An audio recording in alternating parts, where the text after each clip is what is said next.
امام بہقی نے شعب الایمان کے اندر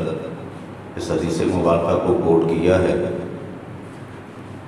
راوی حضرت عبداللہ ابن عمر رضی اللہ تعالی عنہما ہیں۔ سیدنا عمر فاروق رضی اللہ تعالیٰ عنہ کے شہزادے ہیں۔ آپ فرماتے ہیں ان رسول اللہ صلی اللہ علیہ وسلم کہ بے شک رسول اللہ صلی اللہ تعالیٰ علیہ وآلہ وسلم نے قال، آپ نے فرمایا الصیام والقرآن یشفعان للعبد، کہ روزہ اور قرآن یہ دونوں بندہ مومن کی شفاعت کریں گے۔ روزہ بھی شفاعت کرے گا اور قرآن بھی شفاعت کرے گا۔ یقول الصیام اے رب انی منعت الطعام والشہوات بالنہار، روزہ عرض کرے گا مولا میں نے اس کو دن میں شہوات نفسانی سے اور کھانے پینے سے روکے رکھا، یہ اپنے نفس کی خواہشات کے پیچھے بھی نہیں چلا، پورا دن اس نے کچھ کھایا پیا ہی نہیں۔ فشفینی فیہ، روزہ عرض کرے گا مولا میری شفاعت اس کے حق میں قبول فرما دے۔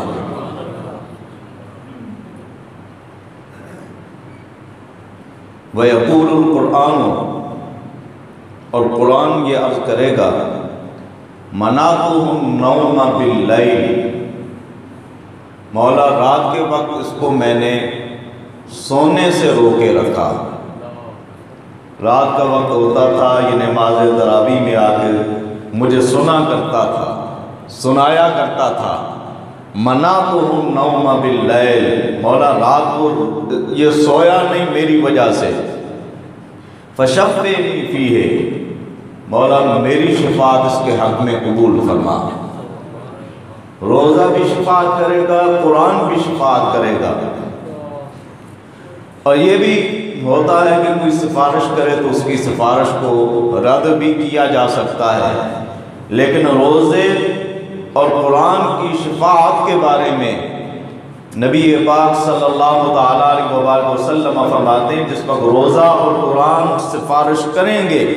فَيُشْفَعَانِ، اللہ رب العزت ان دونوں کی شفاعت کو قبول بھی فرمائے گا، ان کی شفاعت رد نہیں کی جائے گی۔ اس ماہ رمضان مبارک کا ایک تو ادب و احترام ضروری ہے، اس میں خواہشات نفسانی سے، شہوات نفسانی سے اپنے آپ کو بچایا جائے، اور اس ماہ رمضان مبارک کی ان بابرکت راتوں کے اندر نماز تراویح پڑھتے ہوئے قیام اللیل کی صورت میں رب کی بارگاہ میں قیام کیا جائے، تاکہ یہ رمضان بھی ہمارے لیے شفاعت کرے اور رب کا قرآن بھی ہمارے لیے شفاعت کرے۔ حضرت انس بن مالک رضی اللہ تعالی عنہ، آپ سے مروی روایت جس کو سنن ابن ماجہ کے اندر نقل کیا گیا ہے، حضرت انس بن مالک رضی اللہ تعالی عنہ وہ شخصیت ہیں، یہ چھوٹے سے بچے تھے، ان کی والدہ محترمہ نے دیکھا کہ رسول اللہ صلی اللہ تعالیٰ علیہ وآلہ وسلم کے پاس خادم کوئی نہیں، تو حضور علیہ السلام کی خدمت کے لیے کوئی بندہ ہونا چاہیے۔ ان کی والدہ محترمہ حضرت انس کو لے کر حضور علیہ السلام کی بارگاہ ناز میں حاضر ہوئی، عرض کرنے لگی یا رسول اللہ صلی اللہ علیہ وسلم ھذا خویدمو کا، یا رسول اللہ یہ چھوٹا سا خادم آپ اپنی بارگاہ میں قبول فرمائیے۔ اور حضرت انس فرماتے ہیں میں نے حضور علیہ السلام کی خدمت اقدس کے اندر 10 برس گزارے، 10 سال گزارے، حضور نے کبھی نہ مجھے اف کہا نہ کبھی مجھے ڈانٹا۔ محدثین کرام فرماتے ہیں کیا اس میں حضرت انس کا کمال تھا؟ چھوٹے بچے تھے، ان سے لغزش ہو سکتی تھی، خطا ہو سکتی تھی، کیا یہ حضرت انس کا کمال تھا کہ ان سے کوئی غلطی بھی سرزد نہیں ہوئی؟ تو محدثین کرام فرماتے ہیں کہ ان سے لغزشیں خطائیں ہوتی رہتی تھی، یہ کمال مصطفیٰ ہے۔ حضور علیہ السلام غلطیاں دیکھنے کے باوجود بھی درگزر فرما دیتے تھے، نہ کبھی مجھے حضور نے جھڑکا، نہ کبھی حضور نے مجھے اف کہا۔ اور یہ وہ حضرت انس بن مالک رضی اللہ تعالیٰ عنہ ہیں، جہاں کبھی بھی حضور علیہ السلام تشریف لے جاتے، حضور علیہ السلام کا تکیہ مبارک انہوں نے ساتھ اٹھایا ہوتا تھا، آقا علیہ السلام کا آسا مبارک انہوں نے اٹھایا ہوتا تھا، حضور علیہ السلام کا کوزہ مبارک جس کے ساتھ حضور علیہ السلام وضو فرمایا کرتے تھے وہ اٹھایا ہوتا تھا، اور کئی مرتبہ یہ حضور علیہ السلام کے جوتوں کو اٹھا کے اپنے سینے سے لگا لیتے تھے، اس لیے ان کا لقب پڑا صاحب النعلین والوسادۃ لرسول اللہ، حضور علیہ السلام کی جوتے اور حضور کے تکیاں اٹھانے والا شہزادہ، حضور کا ایسا غلام۔ یہ حضرت انس بن مالک رضی اللہ تعالیٰ عنہ آپ فرماتے ہیں دخل رمضان مبارک کا جس وقت بابرکت مہینہ داخل ہوتا، فقال رسول اللہ صلی اللہ علیہ وسلم، تو نبی پاک صلی اللہ تعالیٰ علیہ وسلم فرماتے ان ھذا الشہر، کہ بے شک یہ شہر، یہ مہینہ، قد حضرکم، جو تمہارے پاس حاضر ہو چکا ہے۔ الحمدللہ اللہ نے ہمیں یہ ماہ مبارک پھر دیکھنا نصیب فرمایا، بے شک یہ مہینہ جو تمہارے درمیان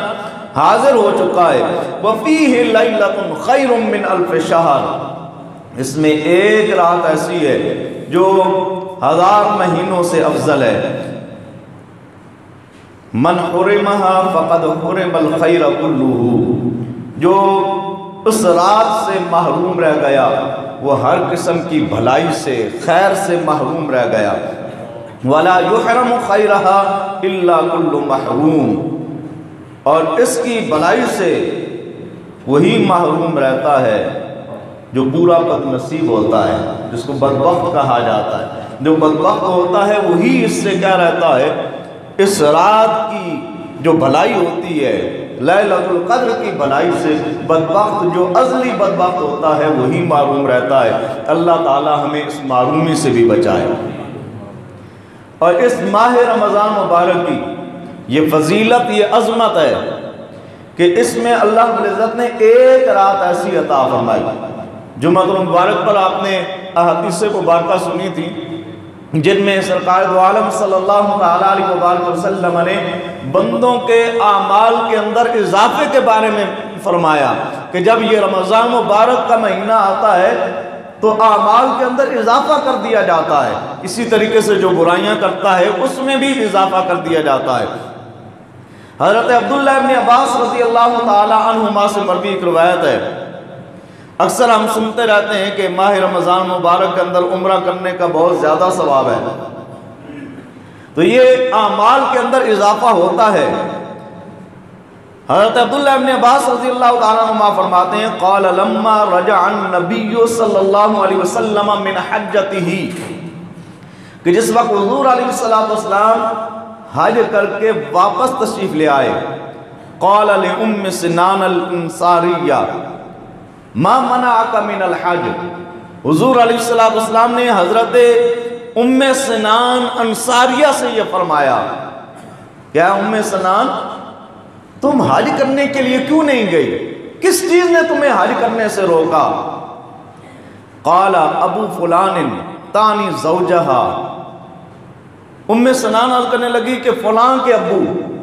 آج کل بھی خواتین کہتے ہیں کہ یہ فلاں کے ابو، مننے کے ابو وغیرہ ذالک، تو یہ حضور کی صحابیات وہ بھی اسی طریقے سے کہا کرتی تھی، اپنے بچوں کا نام لے کر کہتی تھی کہ فلاں کے ابو، وہ ان کے زوجہ تھے ان کا انہوں نے نام لیا۔ کان لہو نادحانی، عرض کرنے لگی یا رسول اللہ صلی اللہ علیہ وسلم ان کے پاس 2 اونٹ تھے، حج علی احدہما والآخر یسقی ارضا لنا، یا رسول اللہ ایک اونٹ وہ تھا جس پر وہ خود حج کرنے کے لیے گئے، اور دوسرا اونٹ وہ تھا جس کے ساتھ زمینوں کو پانی دیا جاتا ہے۔ قال، نبی پاک صلی اللہ تعالیٰ علیہ وسلم نے سنان کی بات کو سن کر فرمایا فَإِنَّ عُمْرَةً فِي رَمَضَانَ تَقْضِي حَجَّةً، حضور علیہ السلام نے فرمایا کہ رمضان مبارک میں عمرہ کر لینا یہ حج کے برابر ہے۔ اللہ تعالیٰ ہمیں نصیب فرمائے کہ ماہ رمضان مبارک کے اندر عمرہ کر لینا یہ حج کے برابر ہے۔ او حجۃ معیہ، یا حضور نے یہ فرمایا رمضان میں عمرہ کرنا ایسے ہے جس طریقے سے کسی نے میں محمد کے ساتھ حج ادا کیا ہو۔ تو اس ماہ رمضان مبارک کے اندر اعمال جہاں پہ بڑھتے ہیں، وہیں پہ اگر کوئی آدمی جس کو اللہ رب العزت یہ سعادت عطا فرماتا ہے ماہ رمضان مبارک کی ان بابرکت ساعتوں کے اندر عمرہ کرنے کی، تو اس میں اللہ رب العزت اس عمرے کے ثواب میں اضافہ فرماتا ہے کہ وہ عمرہ ہوتا عمرہ ہے لیکن اللہ رب العزت حج کرنے کے برابر ثواب عطا فرماتا ہے۔ یا نبی پاک صلی اللہ تعالیٰ علیہ وآلہ وسلم کے ساتھ حج کرنے کا اللہ رب العزت ثواب عطا فرماتا ہے۔ اللہ تعالیٰ ہمیں اس ماہ رمضان مبارک کے فیوز و برکات سے مستفید ہونے کی توفیق نصیب فرمائے۔ اس ماہ رمضان مبارک کی جو بابرکت گھڑیاں ہیں، اللہ رب العزت انہیں غنیمت جانتے ہوئے ہمیں زیادہ سے زیادہ نیک عمال کرنے کی توفیق نصیب فرمائے۔